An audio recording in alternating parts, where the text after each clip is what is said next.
এমন কোনো টোটকা আছে যা আপনার কোলে ফুটফুটে চাঁদের মতো একটি শিশু দান করতে পারে এবং শিশুটি হবে ধবধবে ফর্সা?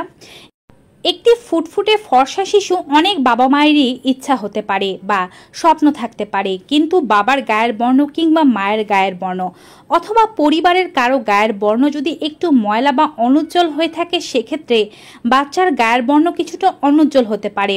যদিও সবসময় প্রাধান্য দেওয়া উচিত বাচ্চা কতটুকু সুস্থ তার ওপরে, বাচ্চার সুস্বাস্থ্যের ওপরে কোনো কিছুই নয়। তবে এমন কিছু খাবার আছে যে খাবারগুলো গর্ভের ভেতরেই বাচ্চাকে ফর্সা করতে পারে। তাই আপনি যদি ফুটফুটে ও টুকটুকে শিশু চেয়ে থাকেন, তবে জেনে নিন কোন খাবারগুলো আপনার গর্ভের মধ্যে বাচ্চাকে ফর্সা করতে সাহায্য করবে। Hello মামিজ, daddy's and all my lovely viewers, সকলের কাছে অনুরোধ থাকবে আপনারা যারা আজকে এই চ্যানেলে নতুন তারা অবশ্যই মা ও শিশু স্বাস্থ্য বিষয়ক এমনই উপকারী ভিডিওগুলো পেতে চ্যানেলটি সাবস্ক্রাইব করে পাশে থাকা বেল আইকনটি ক্লিক করে অল নোটিফিকেশনে ক্লিক করে দেবেন। এতে করে আমরা ভিডিও আপলোড করার সাথে নোটিফিকেশন আপনাদের কাছেই পৌঁছে যাবে। আপনারা আমাদের Facebook page health Bangla beauty follow করুন। চলুন মূল ভিডিওতে যাওয়া যাক। আমরা সবসময় দেখে থাকি বাচ্চার গায়ের বর্ণ বাবা কিংবা মায়ের যে কোনো একজনের হয়ে থাকে, কিছু কিছু ক্ষেত্রে দাদা দাদি কিংবা নানা নানির মতো হতে পারে। মূলত মায়ের শরীরের জিনের সাথে বাবা শরীরের জিন মিলিত হয়েই কিন্তু বাচ্চার তৈরি হয় এবং এই জিনই নির্ধারণ করে থাকে বাচ্চার গায়ের বর্ণ কেমন হবে। যখন দুটো জিন মিলিত হয় তখন পুরুষ জিনের যে প্রভাবটা আছে সেটাই কিন্তু বেশি থাকে, কিন্তু এর বিভাজন হওয়ার সময় নারী জিনের প্রভাব বেশি বিস্তার লাভ করতে পারে। এক্ষেত্রে অধিকাংশ সময় দেখা যায় একজন মহিলার যদি দুটো বাচ্চা হয়, দুটো বাচ্চাই মায়ের মতো হতে পারে। আবার একজন মহিলার যদি দুটো বাচ্চা হয়, একটি বাচ্চা মা ও একটি বাচ্চা বাবার মতো হতে পারে। আবার একজন মহিলা যদি 4টি বাচ্চা হয়, সেক্ষেত্রে 3টি বাচ্চা মায়ের মতো এবং একটি বাচ্চা বাবার মতো হতে পারে বা পরিবারের অন্য কারোর মতো হতে পারে। এক্ষেত্রে ভিন্নতাও দেখা যায় সবগুলোই বাচ্চা বাবার মতো হয়েছে কিংবা সবগুলো বাচ্চাই মায়ের মতো হয়েছে। এগুলো এক্সেপশনাল কেস। যাই হোক না কেন, এবার আমরা খাবারের ব্যাপারে আলোচনা করছি। কমলা লেবু ভিটামিন সি সমৃদ্ধ একটি খাবার এবং সিট্রাস ফুড। গর্ভাবস্থায় আপনাদেরকে ভিটামিন সি জাতীয় খাবার খেতে বলা হয়ে থাকে, যার কারণ হচ্ছে এটি শরীরের ভিটামিনের চাহিদা পূরণের পাশাপাশি আপনার রোগ প্রতিরোধ ক্ষমতা বৃদ্ধি করতে সাহায্য করে। যারা নিয়মিত ভিটামিন সি জাতীয় খাবার খায় তাদের গায়ের বর্ণ কিন্তু অন্যদের চেয়ে বেশি পরিমাণে উজ্জ্বল হয়। এজন্যই বিভিন্ন প্রোডাক্টের মধ্যে বা বিউটি যে প্রোডাক্টগুলো আছে তার মধ্যে ভিটামিন সি মিশ্রিত করা হয়। যেহেতু প্রতিনিয়ত আপনাকে একটি করে ভিটামিন সি যুক্ত ফল খেতে বলা হচ্ছে, আপনি ভিটামিন সি যুক্ত ফলের মধ্যে রাখতে পারেন কমলা লেবু। তবে খালি পেটে কমলা লেবু খেতে যাবেন না, এতে গ্যাস্ট্রিক অ্যাসিডিটি হতে পারে। দ্বিতীয় খাবার হচ্ছে ডিমের সাদা অংশ। আদিকালে নারীরা মনে করতেন যে সাদা জাতীয় খাবারগুলো খেলে গর্ভের বাচ্চা ফর্সা হতে পারে। তেমনই একটি খাবার হচ্ছে ডিমের সাদা অংশ। ডিমের সাদা অংশে প্রোটিন ও পুষ্টি থাকলেও ডিমের কুসুমে কিন্তু সবচেয়ে বেশি পরিমাণে পুষ্টি আছে। সাদা অংশ খাবেন মানে যে কুসুম বাদ দিয়ে দিতে হবে, ব্যাপারটি মোটেও তেমন নয়। একজন গর্ভবতী নারী তার গর্ভাবস্থার শুরুর দিন থেকে দুটো করে কুসুম শুদ্ধ ডিম খেতে পারেন যদি তার হাই প্রেশার, ডায়াবেটিস, কোলেস্টেরল কিংবা হার্টের কোনো সমস্যা না থেকে থাকে। তাহলে দুটো করে কুসুম শুদ্ধ ডিম খেতে কোনো অসুবিধা নেই। তবে গর্ভাবস্থায় ডিম খাওয়ার আদর্শ নিয়ম হচ্ছে পরিপূর্ণভাবে সেদ্ধ করে ডিম খাওয়া, কিংবা যদি পোচ করে খেতে চান পরিপূর্ণ পোচ করে খেতে হবে, অর্থাৎ কোনো প্রকারের জায়গায় কাঁচা রাখা যাবে না। কাঁচা ডিমের মধ্যে সালমোনেলা নামক এক ধরনের ব্যাকটেরিয়া থাকে যা গর্ভাবস্থায় প্রচুর পরিমাণে ডায়রিয়া সৃষ্টি করতে পারে। আপনি দিনে দুটো করে ডিম খান, এটি আপনার পুষ্টির চাহিদা তো পূরণ করবে, সাথে আপনাকে ফর্সা করতে এবং বাচ্চাকেও ফর্সা করতে সাহায্য করবে। রোজ খাবেন মৌরি। মৌরি প্রচুর পরিমাণে পুষ্টিকর একটি খাবার। গর্ভাবস্থায় মৌরি খেলে বাচ্চা ফর্সা হয়। মায়েরও গায়ের বর্ণ ফর্সা করতে সাহায্য করে মৌরি এবং বাচ্চারও গায়ের বর্ণ ফর্সা করতে সাহায্য করে। মৌরির মধ্যে রয়েছে এসেনশিয়াল অয়েল, যা গায়ের বর্ণ বা মেলানিনের পরিমাণ বেড়ে গেলে তা কম করতে সাহায্য করে। মেলানিন এমন একটি পদার্থ যা আমাদের গায়ের বর্ণকে কালো করে দিতে পারে।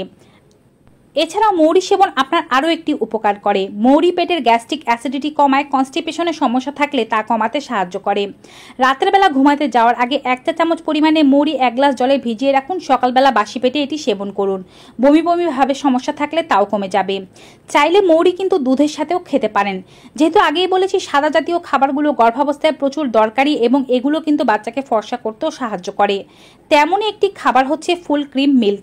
নিয়মিত গর্ভবতী নারীদেরকে 1 গ্লাস দুধ খাওয়ার পরামর্শ দেওয়া হয়ে থাকে। যারা গরুর দুধ খেতে পারছেন না তারা এই জায়গায় সয়া মিল্ক, আমন্ড মিল্ক কিংবা অন্য কোনো মিল্ক খেতে পারেন যা আপনাদের পছন্দ। তবে যে কোনো প্রকারের পাউডার দুধে আসলে তেমন কোনো পুষ্টি নেই, সেই বিষয়টি খেয়াল রাখবেন। গরুর দুধেই সবচেয়ে বেশি পুষ্টি রয়েছে। চাইলে রাতে ঘুমাতে যাওয়ার আগে 1 গ্লাস পরিমাণ দুধের সাথে আপনি 1 চা চামচ মৌরি ভালোভাবে জাল দিয়ে তারপরে এই দুধ ঘুমাতে যাওয়ার আগে অল্প গরম অবস্থায় খেতে পারেন। এটি ভিটামিন ডি, আয়রন, ক্যালসিয়ামের চাহিদা পূরণ করবে। আপনার শরীরে যদি ব্যথার সমস্যা থেকে থাকে তা কমাতে সাহায্য করবে। রাতে ভালো ঘুম নিশ্চিত করবে। এছাড়াও আপনার বাচ্চাকে দুধের মতো ধবধবে ফর্সা সাদা হতেও সাহায্য করবে। দুধের পরে যে খাবারটির কথা বলছি সেটি হচ্ছে নারকেল। আমরা অনেকে নারকেল খেতে পছন্দ করি, আর নারকেলও সাদা জাতীয় খাবার। মনে করা হয় গর্ভবতী মা যদি নারকেল খায় তবে গর্ভের বাচ্চার বর্ণ নারকেলের মতোই সাদা ফুটফুটে সুন্দর হবে। তবে অতিরিক্ত নারকেল খেতে যাবেন না। বেশি নারকেল খেলে কিন্তু অনেকেরই পেট খারাপের সমস্যা হয়। অনেকের আবার কাঁচা নারকেল খেলেও পেট খারাপের সমস্যা হয়। এজন্য আপনারা যেটি করতে পারেন, অল্প চিনি বা গুড় দিয়ে নারকেলের নাড়ু বানিয়ে রাখতে পারেন কিংবা নারকেলের চিরা খেতে পারেন। যদি সরাসরি নারকেল খেতে চান 1 টুকরোর বেশি খাবেন না। বেশি পরিমাণে নারকেল খাওয়া আসলে গর্ভাবস্থায় নিরাপদ বলে মনে করা হয় না। এছাড়াও আপনারা চাইলে নারকেলের জল বা ডাবের জল পান করতে পারেন, এটি গর্ভাবস্থায় উপকারী। খেতে পারেন হলুদ দুধ কিংবা খেতে পারেন জাফরান দুধ, দুটোই গর্ভাবস্থায় খুবই উপকারী। বিভিন্ন পেজ রয়েছে যেখানে অথেন্টিক জাফরান বিক্রয় করা হয়। অথেন্টিক জাফরান কিনে রাখুন এবং রাতে ঘুমাতে যাওয়ার আগে 1 গ্লাস গরম দুধের মধ্যে 2 থেকে 3টে জাফরান ছেড়ে দিন, একটু গুলে নিন, তারপরে এটিকে খান। এটি শুধুমাত্র বাচ্চার রূপ বাড়াবে না, আপনাকেও সুন্দর হতে সাহায্য করবে এবং আপনার শরীরের বিভিন্ন রোগগুলোকে দূর করবে। জাফরান দেওয়া সম্ভব না হলে 1 চিমটি পরিমাণে হলুদ গুঁড়ো দিতে পারেন। হলুদের মধ্যে কারকিউমিন আছে, এটিও ফর্সা হতে সাহায্য করে। টমেটোতে যেমন পরিমাণে ভিটামিন সি রয়েছে তেমনই রয়েছে লাইকোপেন। শীতকালীন সবজি এটি, তাই সবসময় নাও পেতে পারেন, তবে যখন পাবেন তখন অবশ্যই খাওয়ার চেষ্টা করবেন। গর্ভাবস্থায় একজন নারী প্রত্যেকদিন 1 থেকে 2টি টমেটো খেতে পারেন, তবে অবশ্যই মাথায় রাখতে হবে টমেটো যেহেতু কাঁচা খাচ্ছেন, টমেটো ভালোভাবে ধুয়ে নেবেন। প্রয়োজনে জল অল্প করে গরম করে তারপরে তার মধ্যে নুন দিয়ে টমেটো ভিজিয়ে রেখে তারপরে খাবেন। বাজার থেকে কেনা টমেটো হলে যেদিন এই টমেটো কেনা হচ্ছে সেদিনই না খেয়ে 2 থেকে 3 দিন বাইরে ফেলে রেখে তারপরে খাওয়া উচিত, কারণ এই টমেটোর গায়ে প্রচুর পরিমাণে কেমিক্যাল থাকতে পারে বা বিষাক্ত পদার্থ থাকতে পারে। কেউ যদি চেরি ফল সংগ্রহ করতে পারেন তবে চেরি ফলও খাওয়ার চেষ্টা করতে পারেন, কারণ চেরি এমন একটি ফল যা গর্ভাবস্থায় বিভিন্ন পুষ্টি উপকারিতা প্রদানের পাশাপাশি গর্ভের বাচ্চার গায়ের বর্ণ উজ্জ্বল হতে প্রচুর পরিমাণে সাহায্য করে থাকে। কিন্তু যেহেতু আমাদের দেশে চেরি ফল তেমন একটা অ্যাভেলেবেল নয়, তাই চেরি ফল হয়তো মায়েরা খেতে পারবেন না। যাদের দেশে অ্যাভেলেবেল আছে তারা কিন্তু চেরি, বেরি এই জাতীয় ফলগুলো খেতে পারেন। এই খাবারগুলো শুধু বাচ্চাকে ফর্সা করতেই সাহায্য করে এমনটা মনে করবেন না, এগুলো কিন্তু প্রচুর পুষ্টিকর খাবারও যা আপনার শরীরের বিভিন্ন ধরনের পুষ্টির চাহিদা পূরণ করবে এবং বাচ্চাকে হেলদি ওয়েটে আসতে সাহায্য করবে। ভিউয়ার্স, গর্ভের বাচ্চা ফর্সা করা সম্পর্কিত আজকের এই ভিডিওটি পেয়ে আপনাদের কাছে কেমন লেগেছে কমেন্ট বক্সে অবশ্যই জানাবেন। ভিডিওটি ভালো উপকারী মনে হয়ে থাকলে বেশি বেশি সকলের সাথে শেয়ার করে দেবেন। সবাই ভালো থাকবেন, সুস্থ থাকবেন। দেখা হবে আবার নতুন একটি ভিডিওতে নতুন কিছু উপকারী তথ্য নিয়ে। Till then, good bye and